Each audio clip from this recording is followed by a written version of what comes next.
نجیب الله شینواری سپیکس نه د پاکستان او افغانستان یو میچ هم د مقابلې اوس خو درې را روان دي سیریز او دې کې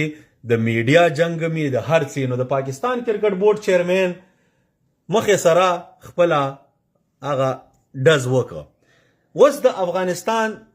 د کرکټ بورډ هغه مشران چرته دي میرویس اشرف صاحب هغه ګونګی زادران چې زه ورته یم انس چې راوسته دی په زور په کرکټ بورډ باندې کېنولی چې راځه هلته بدماشي کوه چې به زمونږ کسي د چا په ځای د یو تعلیم یافته یو تجربه کار حمید شینواري په ځای مګر دغه دی اوس د کار اهل کار ځای دلته معلومي را میدان ته شه که نه